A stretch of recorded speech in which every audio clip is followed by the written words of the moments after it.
Λοιπόν, πάρα πολύ ωραία και επανήλθαμε τώρα στη δεύτερη ενότητα της εκπομπής μας και έχω κοντά μου το κορίτσι μου, το οποίο το έχω κάθε εβδομάδα και σήμερα Σάββατο καλημέρα. Καλημέρα, καλό Σάββατο να έχουμε.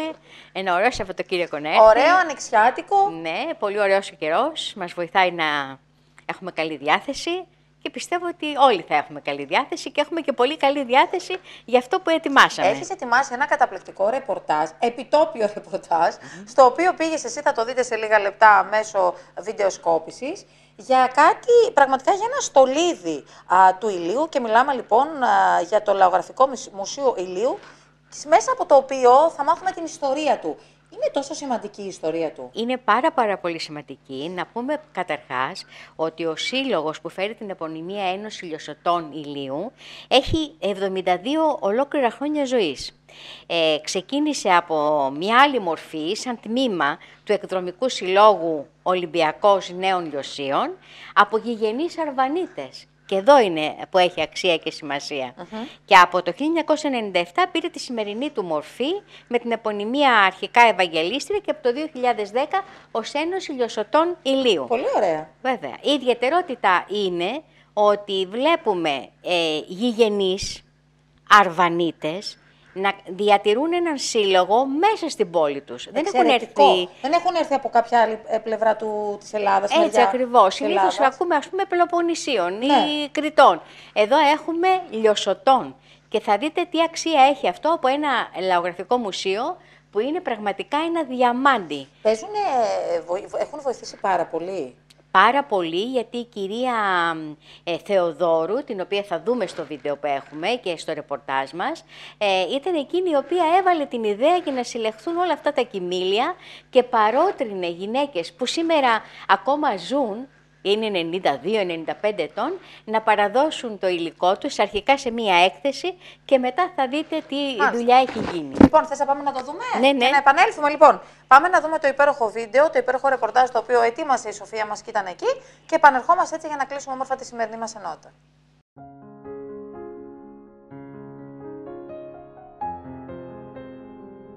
Καλώς ήρθατε. Καλώς σας βρήκαμε στον πολύ όμορφο αυτόν χώρο. Η Ένωση Ηλιοσωτών άρχισε να δημιουργείται το 1952. Τότε όλη η Ελλάδα πονάει. Προσπαθεί να επουλώσει τις πληγές της από έναν πόλεμο, έναν εμφύλιο, από πολύ μεγάλη δυστυχία και πολλές απώλειες. Οι πληγές που άνοιξαν όλα αυτά στο σώμα της χρειάζονται πάρα πολύ δουλειά για να επανέλθουν. Τα Λιώσα έγιναν λοιπόν ένας τόπος εσωτερικής μετανάστευσης. Η τότε κοινότητα των Νέων Λιωσίων άνοιξε τη φιλόξενη αγκαλιά της για να εξασφαλίσει στους εσωτερικούς μετανάστες γη, στέγη, ίσως και κάποια εργασία στην τότε αναπτυσσόμενη βιομηχανική ζώνη του Κηφισού, για να μπορέσουν εκεί να κάνουν το πρώτο τους ξεκίνημα και να έχουν τα απαραίτητα για τη ζωή τους. Πάνω από 50.000 άτομα εγκαταστάθηκαν στην πρώτη μεταπολεμική 20ετία στα Νέα Λιώσια, που υποδέχτηκαν το μεγαλύτερο αριθμό εσωτερικών μεταναστών από κάθε άλλη περιοχή της πρωτεύουσας. Βρισκόμαστε λοιπόν εδώ σε έναν πολύ φιλόξενο χώρο, το Λαογραφικό Μουσείο Ηλίου. Και εδώ θα μιλήσουμε με την αγαπημένη μας κυρία Μαριάντα Βρετού, την πρόεδρο σήμερα της Ένωσης Ηλιοσωτών, για όλα όσα θα θέλατε κι εσείς να μάθετε και να γνωρίσετε. Είπαμε λοιπόν ότι βρισκόμαστε στο Λαογραφικό Μουσείο Ηλίου. Ένα μουσείο που φιλοξενεί από το 2010 τόσα κοιμήλια από ανθρώπους που έζησαν σε αυτή την πόλη και βεβαίως να ευχαριστήσουμε τους ανθρώπους του μουσείου που μας υποδέχτηκαν εδώ και φιλοξένησαν την τηλεοπτική μας ενότητα. Μαριάντα μου, καλώς σε βρήκα εδώ στο πολύ όμορφο αυτό σπιτικό του Ηλίου. Του Ηλίου, έτσι. Να ευχαριστήσουμε την Δημοτική Αρχή που μας παραχώρησε το χώρο για να κάνουμε τη σημερινή μας παρουσίαση και συνέντευξη. Για εμάς το Λαογραφικό Μουσείο Ηλίου είναι το στολίδι μας. Είναι το σπίτι μας, είναι ένα ζωντανό κύτταρο πολιτισμού.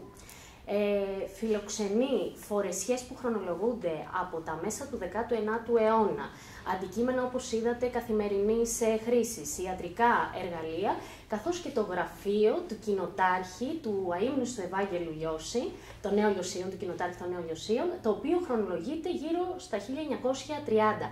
Καταλαβαίνετε λοιπόν την αξία όλων αυτών των αντικειμένων, αλλά και την συναισθηματική αξία. Η αξία τους είναι πάρα πολύ μεγάλη γιατί είναι ιστορία, αλλά και η συναισθηματική αξία για την οποία θα μας μιλήσεις λίγο περισσότερο. Βέβαια. Είναι πάρα πολύ σημαντική για να μεταδοθεί. Γηγενής δημότισσα λοιπόν, Μαριάννα. Βεβαίως.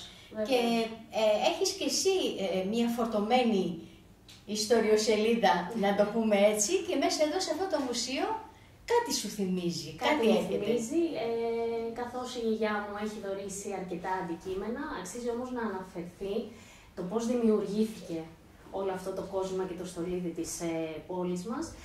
Προάγγελος ήταν το εργαστήριο παραδοσιακής φορεσιάς.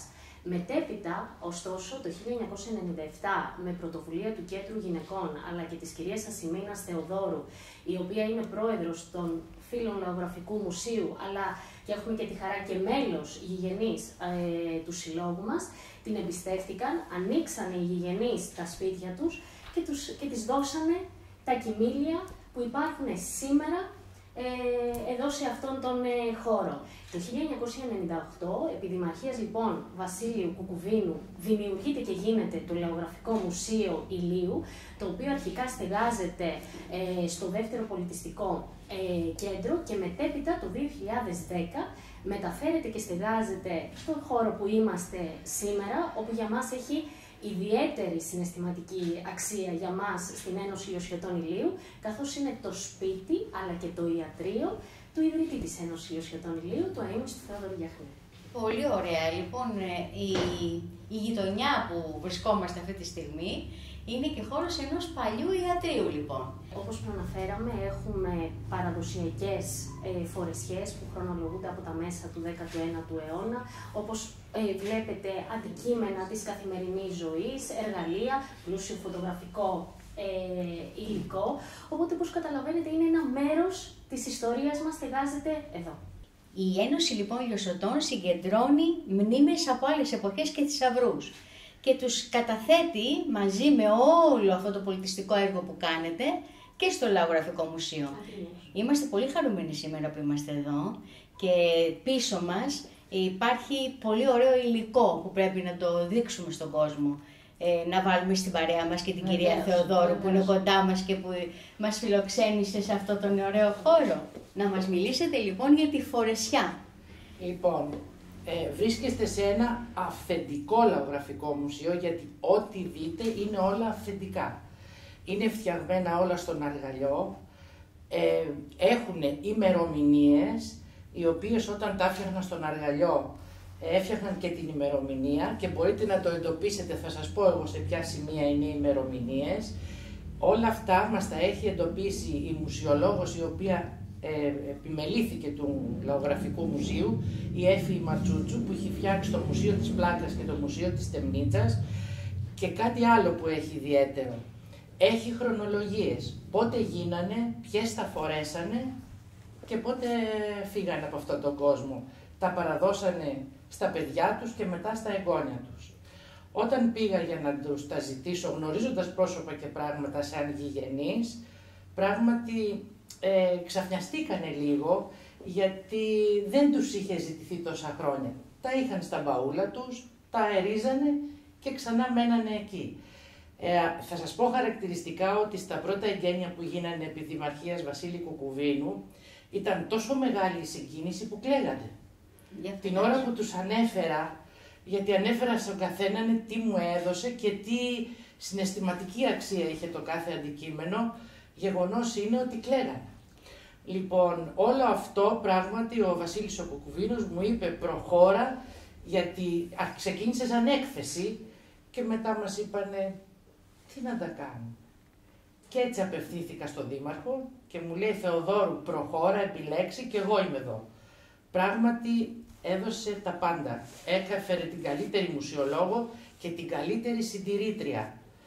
Λοιπόν, οι φορεσιές είναι και σε καθημερινή εκκλησίας καθημερινά, τη φοράγανε μέχρι και στις δουλειές τους, αλλά έχει μία ιδιαιτερότητα η νηφική φορεσιά, η οποία μας έχουν δώσει και το πέπλο. Μάλιστα. Βάσει της συγγραφέας της Μαρίνης που έχει γράψει για την αρβανίτικη φορεσιά της Αττικής, πέπλο δεν έχουν δώσει. Μπορεί να έχουν δώσει στολές και το μπενάκιο, μπορεί να έχει, το μπενάκιο δεν έχει αυθεντική, έχει αντίγραφο, αλλά πέπλο αυθεντικό δεν έχει. Μία αυθεντικότητα είναι αυτή, το πέπλο που έχουμε. Και κατά τα άλλα ότι αυτή η στολή άξιζε πάρα πολλά λεφτά. Για να τη φτιάξει μια κοπέλα. Για να τη φτιάξει μια κοπέλα, η οποία ξεκίνησε από 12 ετών. Για να φτιάχνει τη φορεσιά Για της. να φτιάξει τη φορεσιά της. Λοιπόν, η φορεσιά αυτή ήταν δύο αδελφές. Ο μπαμπάς έδωσε 10 στρέμματα, έχουμε τα συμβόλαια εδώ στο μουσείο, στην κάθε μία έδωσε από 10 στρέμματα. Εδώ στην περιοχή του Ηλίου. Η μία είπε: εγώ πατέρα θα πουλήσω τα 10 στρέμματα για να φτιάξω την ηφική μου στολή. Και είναι αυτή που βλέπετε. Μάλιστα. Και η άλλη τα έκοψε η κόπεδα και έγινε προνομιούχος. Να πούμε ότι η νηφική φορεσιά της Αττικής είναι από τις πιο ακριβές και βαριές φορεσιές σε όλη την Ελλάδα. Αυτό γιατί όμως? Ήταν πολλούς οι άνθρωποι που ζούσαν εδώ. Καταρχάς ήταν ένας απαραίτητος ελαιώνας κάποια εποχή. Και επί Πισιστράτου ακόμα σώζονται και ελιές μέχρι τους Αγίους Εναργύρους. Είχαν άμεση σύνδεση με τα ζώα, με τη γη. Έτσι. Και μάλιστα η φορεσιά, και θα συνεχίσει και η κυρία Θεοδόρου, ένα κομμάτι είναι το φούντι. Αυτό φούντι λέγεται το κέντημα. Λοιπόν, αυτό είχε την εξής ιδιότητα. Όσο μεγάλο ήτανε, η έκτασή του δείχνει την οικονομική επιφάνεια. Της νύφης, την οικονομική κατάσταση. Μάλιστα. Της νύφης. Σκεφτείτε δηλαδή πόσο αξία είχε αυτό το πράγμα να φτιαχτεί. Γιατί έχει πάρα πολλά χρώματα, πολλές κλωστές, πάρα πολύ υλικό και είναι φτιαγμένο στο χέρι. Από 12 χρονών η κοπέλα έφτιαχνε την μαγική αυτή φορεσιά για να την βάλει στην πιο όμορφη στιγμή της ζωής της. Εσείς σήμερα, σαν Ένωση Ηλιοσωτών πλέον, τι μεταλαμπαδεύετε? Φτιάχνετε ακόμα φορεσιές?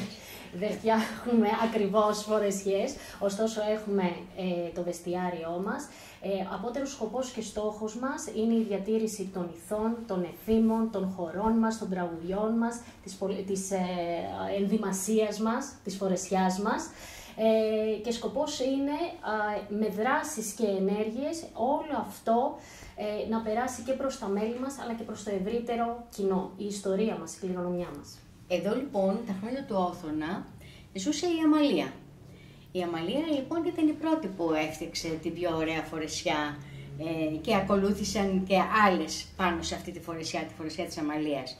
Υπάρχουν άραγε οικογένειες από την εποχή του Όθωνα εδώ στην περιοχή και αυτές οι οικογένειες κράτησαν άραγε πράγματα από τη φυλή τους ή τα έμπλεξαν λίγο με το βαβαρικό κομμάτι? Τα κράτησαν πάρα πολύ έντονα και πρέπει να πούμε ότι και πριν τον Όθωνα υπήρχαν και προεπαναστατικά, σαφώς και διατήρησαν έντονα τα στοιχεία της φυλής και της φάρας. Μάλιστα. Και της Αμαλίας. Το μουσείο έχει και αντικείμενα της Αμαλίας. Μάλιστα, όπως είναι? Όπως είναι απέναντι τα κοσμήματα που βλέπετε, το σετ, περιδέρεο, βραχιόλι και σκουλαρίκια. Η Αμαλία είχε όλους τους εργάτες και προϊστάμενους στο χώρο της καλλιέργειας από εδώ από το Ήλιον. Είχε, να σας πω, μια προτίμηση στο Ήλιον. Και όταν ο προϊστάμενος της είπε ότι αρεβωνιάζεται, του έκανε δώρο απέναντι που βλέπετε όλο αυτό το σετ. Ναι. Άρα λοιπόν είχε μια προτίμηση στο Ήλιον. Στο Ήλιον, ναι. Γιατί? Καταρχήν η Αμαλία, δεν ξέρω αν ξέρετε την ιστορία πώς ήρθε στο Ήλιον. Όταν ήρθε, ζήτησε εξοχικό. Και ένας σύμβουλός της έβαλε ένα κομμάτι κρέας εδώ στο περιοχή που είναι το παλατάκι της, ένα κομμάτι κρέας στην Κηφισιά και ένα στο Σύνταγμα. Διατηρήθηκε τις πιο πολλές μέρες αυτό που είναι στον πύργο της Βασιλής, στο Πάρκο Τρίτσι. Μάλιστα. Γι' αυτό και το επέλεξα. Τουλάχιστον έτσι λέει ο αστικός μύθος. Όχι, μα είναι και μέθοδοι οι οποίοι χρησιμοποιούνταν από τους παλιούς για να διατηρήσουν τρόφιμα, δεν υπήρχε άλλος τρόπος τότε. Και έχουμε και μια πανέμορφη στολή της Αμαλίας, θα δείτε πιο κάτω, σε πιστό αντίγραφο. Μάλιστα. Από λιωσότικη οικογένεια. Κάτι άλλο χαρακτηριστικό και ιδιαίτερο είναι τα δύο συγκούνια εδώ, το χρυσό βρίζα υφαντό και κεντυμένο όλο στο χέρι του 1880 και το πράσινο συγκούνι του 1832 είναι από τα λίγα που έχουν σωθεί στην επικράτεια, γιατί τα 400 χρόνια των Τούρκων ήταν το χρώμα το πράσινο, οπότε τα κατέστρεφαν όταν τα έβλεπαν. Είναι από τα λίγα που έχουν σωθεί το πράσινο συγκούνι. Μια πολύ ωραία λεπτομέρεια που πρέπει να μεταδοθεί. Ναι, βέβαια. Έγιναν θεσμοί για την πόλη και τους λιωσότες χάρη στις προσπάθειες που έχει κάνει η Ένωση Λιωσωτών. Να μας πείτε λοιπόν για αυτές τις γιορτές. Ακριβώς. Μία γιορτή είναι η γιορτή ο εορτασμός μάλλον της Παναγίας της Αρβανίτισσας, της προστάτηδάς μας, όπου καθιερώθηκε από την Ένωση Λιωσωτών Ηλίου το 2015 να εορτάζεται και μάλιστα την ίδια χρονολογία αγιογραφήθηκε και η Ιερά Εικόνα της Παναγίας μας, η οποία από τότε μέχρι σήμερα βρίσκεται στον Μητροπολιτικό Ιερό Ναό Ευαγγελισμού της Θεοτόκου εδώ στο Ήλιο και από το 2015 μέχρι και σήμερα γίνεται ο εορτασμός με θεία λειτουργία και περιφορά της εικόνας και εορτάζεται 63 ημέρες μετά το Πάσχα. Μετά το Πάσχα. Ναι. Τηρείτε λοιπόν αυτή τη γιορτή και βεβαίως θέλω να μου πείτε τώρα ποιο θα είναι το μήνυμά σας από αυτήν εδώ την εκπομπή στους ανθρώπους της λίγο νεότερης γενιάς από εσάς, γιατί είστε πάρα πολύ νέα, αλλά και στους συνομιλικούς σας για το αν αξίζει να κρατάμε μνήμες και αν αναδημιουργούμε μέσα από αυτές. Αξίζει να κρατάμε τις μνήμες και να αναδημιουργούμε μέσα από αυτές, γιατί αποτελούν αν μη τι άλλο τη γέφυρα και συνδέουν το παρελθόν με το παρόν και το μέλλον, αν μη τι άλλο.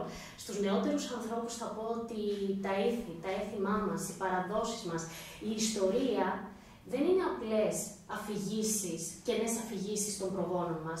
Απλά είναι οι ιστορίες και οι μνήμες οι οποίες μας καθοδηγούν, είναι πολύτιμα μαθήματα και μας καθοδηγούν και να μπορέσουμε να πορευτούμε στο μέλλον. Άρα λοιπόν όλοι εμείς πρέπει να κρατήσουμε αυτές τις μνήμες, τις παραδόσεις μας ζωντανές, να δημιουργήσουμε μια κοινωνία που να σέβεται τον πολιτισμό και τις παραδόσεις, να έχει τον ενθουσιασμό να ζει το παρόν και να περιμένει με ανυπομονησία το μέλλον.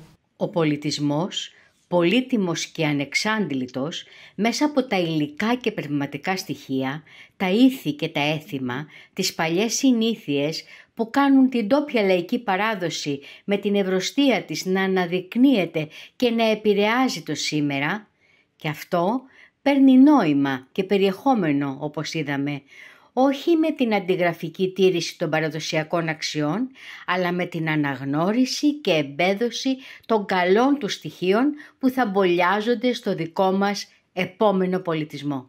Εξαιρετικό. Να σου πω την αλήθεια, εγώ στα 10, όλο ήταν εξαιρετικό και οι συνεντεύξεις, αλλά μου άρεσε πάρα πολύ, έτσι, μου κίνησε το ενδιαφέρον το νηφικό, οι φορεσιές, που καταδεικνύουν στην ουσία την οικονομική άνεση, την οικονομική στάθμη της εποχής. Βεβαίως. Το πώς ασχολιόντουσαν τα κορίτσια από μικρή ηλικία. Από 12 ετών, Νατάσα, όπως ακούσαμε, τα κορίτσια έφτιαχναν τον ηθικό τους και άλλες βέβαια τα έκαναν οικόπεδα, λέει, και πρόκοψαν. Φανταστείτε πόσο ακριβό ήταν το νηφικό τότε. Πόσο μεγάλο ρόλο έπαιζε η πρίκα που λέμε τότε. Ακριβώς, έτσι. ακριβώς.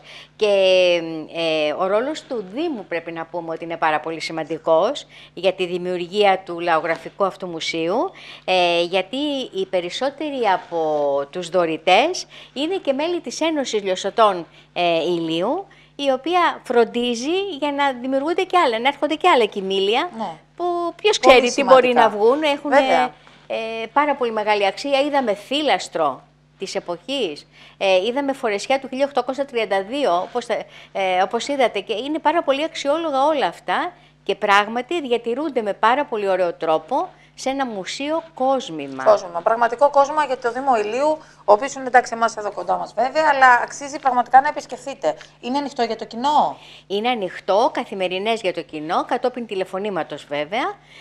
Είναι Κάλχου 53, λίγο πιο κάτω από το Δημαρχείο, και μπορείτε πάρα πολύ εύκολα να πάτε έχει πάρα πολύ εύκολο τρόπο να πάει. Έτσι κι αλλιώς, είναι πάρα πολύ κοντά, πολύ κεντρικά και θα δείτε πολύ ωραία πράγματα τα οποία πραγματικά θα μας βοηθήσουν περισσότερο στις γνώσεις της ιστορίας μας. Βέβαια και του πολιτισμού. Και είναι πάρα σου πολύ που πήγες, που το έψαξες και που ανέδειξες ένα τέτοιο διαμάντι, όχι μόνο για το Ήλιον, γενικά για όλη την Αττική. Πιστεύω θα έχουμε και συνέχεια, γιατί έχω κάνει κάποια πάρα πολύ ωραία σκέψη για όλα αυτά και θα έχουμε και την ευκαιρία να δείξουμε και άλλα μουσεία, που είναι χώροι οι οποίοι έχουν δημιουργηθεί από ενώσεις, από συλλόγους, οι οποίοι κρατούν την παράδοση. Ναι. Γιατί η παράδοση σημαίνει αρκετά πράγματα για τους παλιούς και μια πολύ καλή διδαχή για τους νέους. Φυσικά εννοείται αυτό. Σεφάκη μου, σε ευχαριστώ πάρα πολύ και για σήμερα. Μου άρεσε πάρα πολύ το ρεπορτάζ σου. Περιμένουμε και τη συνέχεια. Βέβαια. Και σε άλλους δήμους σίγουρα. Είμαι σίγουρη ότι τώρα που καλοκαιριάζει θα τρέξει παντού. Ευχαριστούμε πολύ. Εγώ ευχαριστώ. Σε αγαπάμε πολύ. Καλημέρα σε όλους. Καλημέρα σε όλους από την υπέροχη Σοφία Διγεννήμου. Και εμείς θα τα πούμε την επόμενη Πέμπτη ξανά. Και εμείς περνάμε στην επόμενη ενότητα της εκπομπής μας.